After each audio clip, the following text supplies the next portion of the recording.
Assalamualaikum warahmatullahi wabarakatuh. Mati. Diulang aja. Assalamualaikum warahmatullahi wabarakatuh.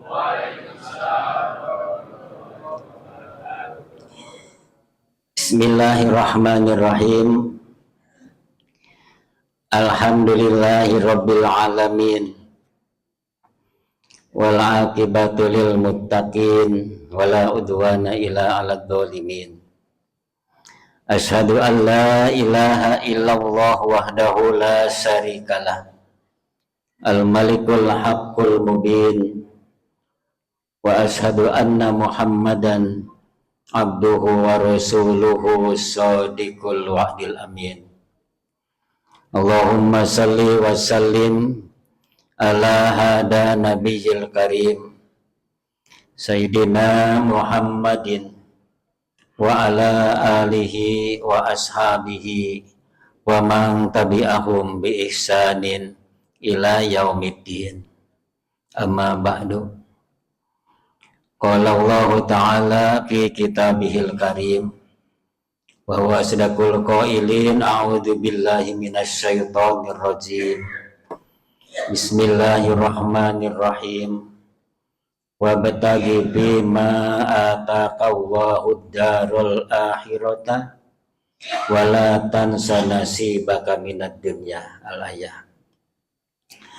Hadirin wal hadirat, Bapak, Ibu-ibu, saudara-saudara, adik-adik jamaah Masjid Ad-Da'wah yang dimuliakan Allah. Bersyukur kita malam ini dalam keadaan sehat, dalam keadaan bahagia kita malam ini memasuki malam yang ke-27 seluruh rangkaian amalia di bulan Ramadan yang mulia ini bisa kita lalui, bisa kita laksanakan. Kita berharap semoga seluruh rangkaian amaliyah Ramadan yang kita laksanakan senantiasa mendapatkan ridho Allah Subhanahu wa Ta'ala, menghantarkan kita semuanya menjadi hamba-hamba Allah yang dimuliakan Allah.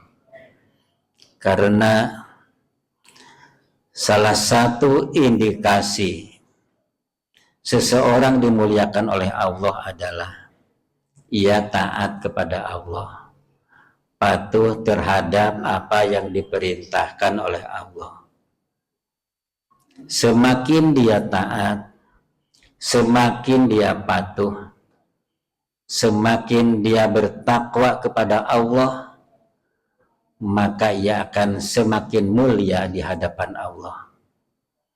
Sebaliknya, semakin ia jauh membangkang terhadap apa yang diperintahkan Allah, bahkan ia lalai terhadap apa yang seharusnya ia kerjakan, itu sesungguhnya tanda-tanda Allah sedang menjatuhkan martabatnya, sedang menghinakannya.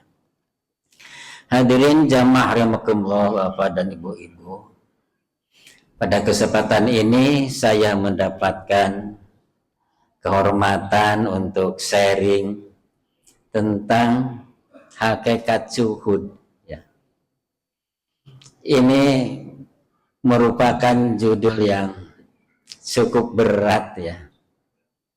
Seringkali kita mendengar kalau zuhud itu hanya bisa dikerjakan oleh para sufi gitu ya, ahli-ahli torekat, orang-orang yang sudah jauh dari hiruk-pikuk keduniaan. Bahkan ada yang menganggap kalau orang zuhud itu hidupnya itu menyendiri begitu ya. Ada yang bertapa. Sebenarnya apa sih zuhud itu? Jadi tidak ada satu sifat yang baik itu yang bisa dikerjakan oleh orang tertentu. Kalau zuhud itu adalah merupakan satu sifat yang mulia, maka pasti semua orang bisa melaksanakannya, dan kesempatan itu secara berlomba-lomba berfastabiqul khairat kita bisa menempuhnya sifat itu. Kalau ditanya hakikat zuhud, jelas tadi dalam Al-Quran dibaca juga oleh imam ya, dalam surat Al-Qasas ya, ayat 77. A'udzu billahi minasyaitonir rajim.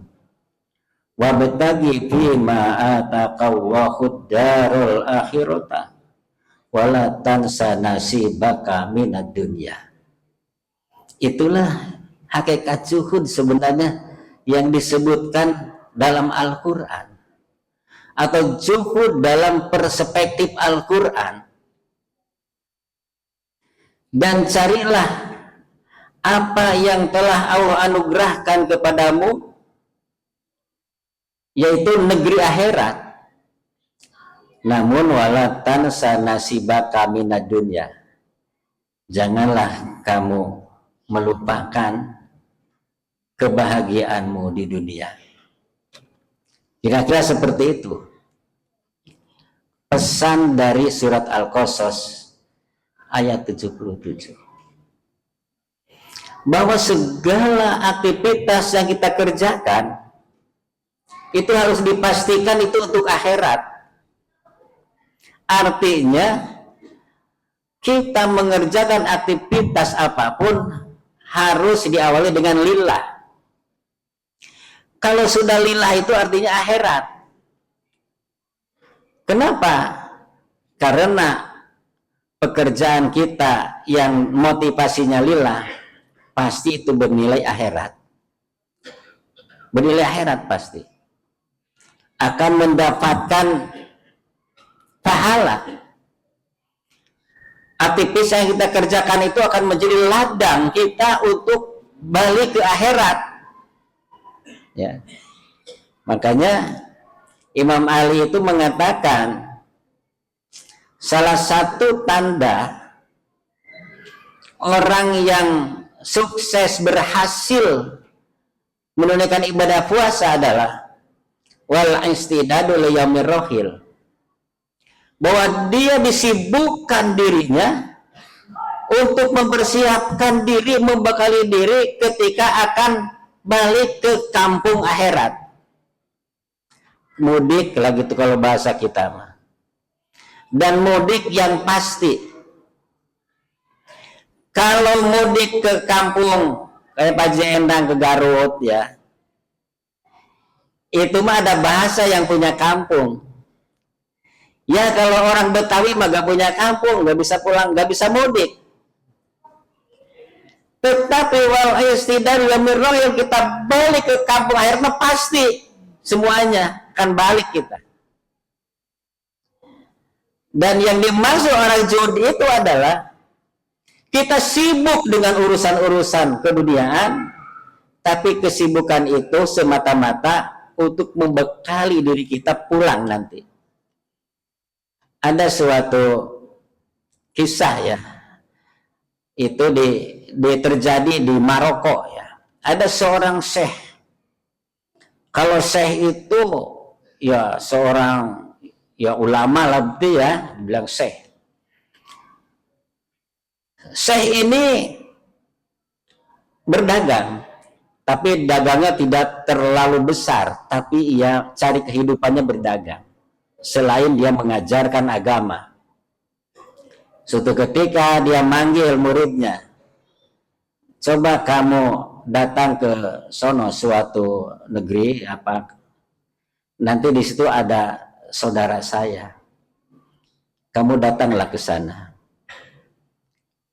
Akhirnya si murid itu datanglah dengan mencari alamat, namanya si A, alamatnya di sini. Pas ketemu alamat yang ditunjukkan itu, betapa kagetnya muridnya itu. Ternyata yang dikatakan saudaranya syekhnya itu adalah dia tinggalnya kayak di istana lah begitu ya. di rumah yang begitu sangat mewah, ya, bertatakan emas. Melihat dia kendaraannya, kuda-kudanya itu mewah-mewah.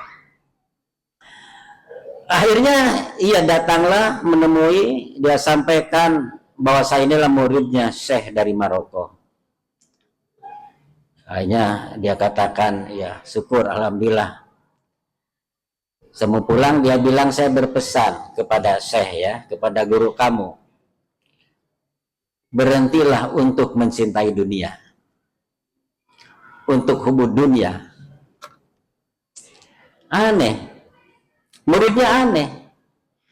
Kenapa si tuan yang kaya raya ini, yang hidupnya mewah begitu, mengatakan ke gurunya dia sendiri, jangan hubud dunia.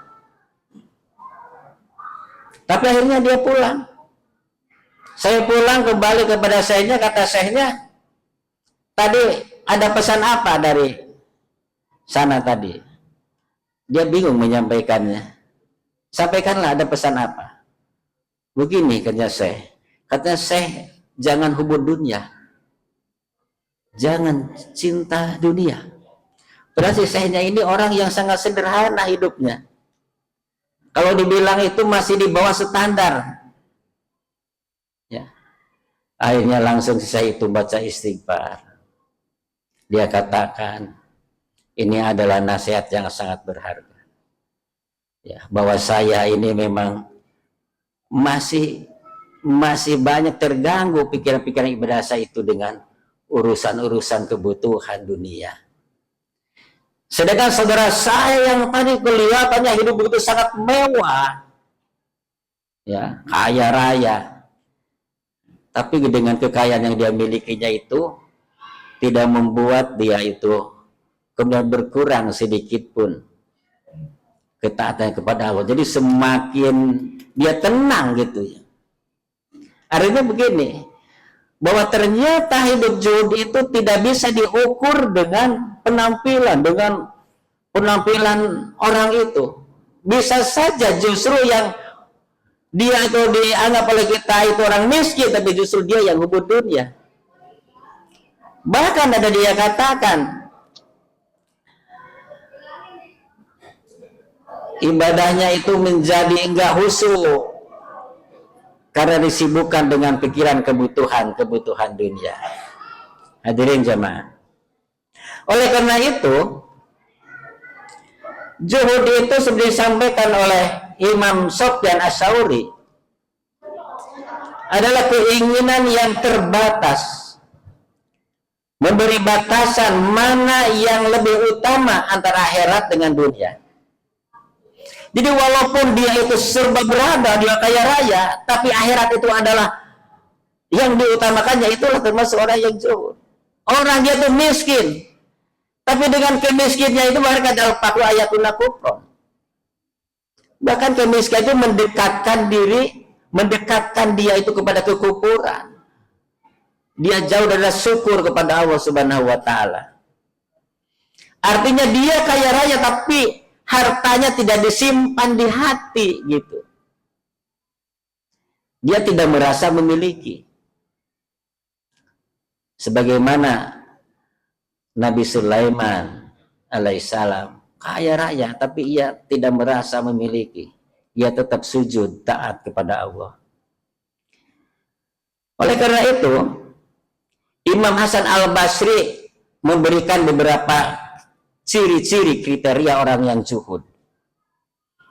Yang pertama kata beliau, aku tahu rizkiku tidak akan diambil oleh orang lain, maka hatiku tenang.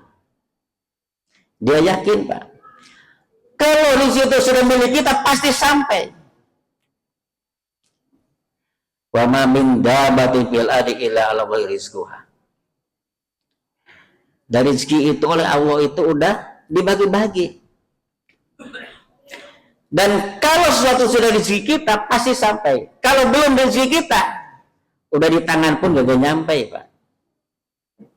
Udah di tangan gak nyampe. Beli bakso belum rezeki kita tumpah, Pak. Terus saya kejadian Pak Jenang kemarin tuh saya makan bakso di Jebel Bagnet, dikasih ibu-ibu. Itu baru sampai tangan tumpah, berarti itu bukan rezeki saya. Walaupun di tangan. Jadi orang yang zuhud itu, dia tahu rezeki itu tidak akan diambil oleh orang lain, makanya dia tenang aja. Tidak membuat iri, dengki, oh dia bisa beli mobil baru, kok dia bisa beli kulkas baru, bisa beli rumah baru, tidak. Kenapa?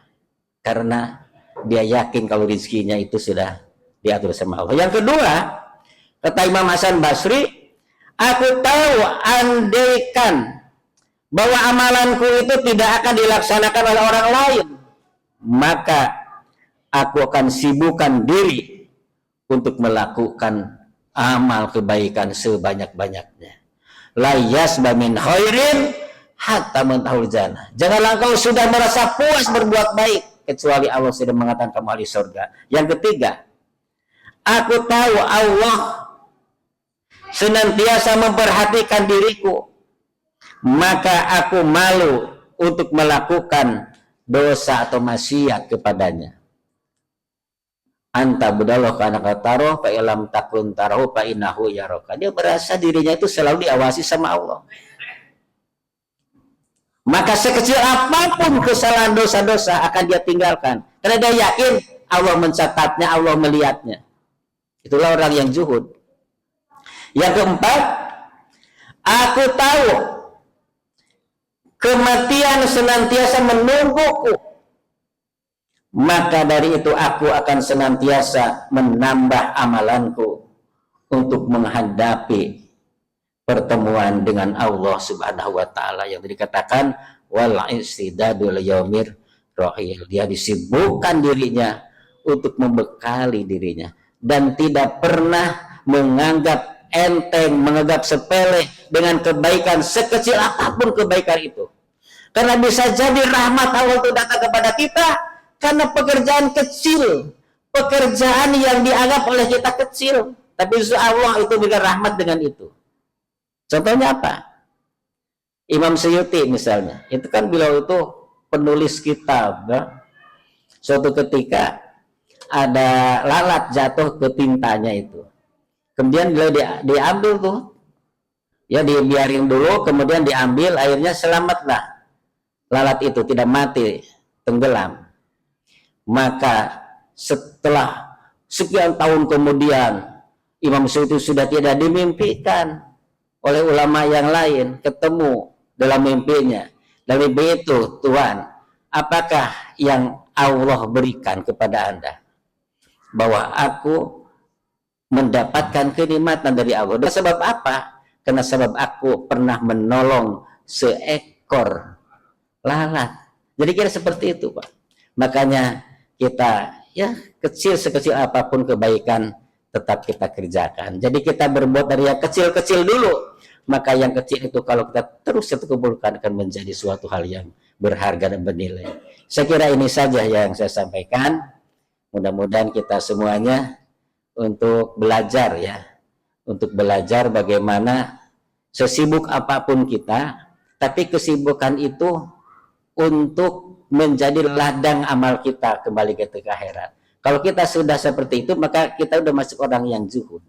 Jadi gak usah kita menjadi supi-supian ya. Tetapi kalau kita sudah seperti itu, tidak lagi disibukkan pikiran kita itu dengan urusan-urusan dunia. Kalau kita sholat Allahu Akbar, tapi Allahu Akbar tuh yang kepikir tuh macam-macam, Pak. Apalagi mau lebaran begini ya, wah macam-macam pikirannya. Ya macam-macam ya, itu berarti belum zuhud itu sholatnya. Demikianlah minkum. Wassalamualaikum warahmatullahi wabarakatuh.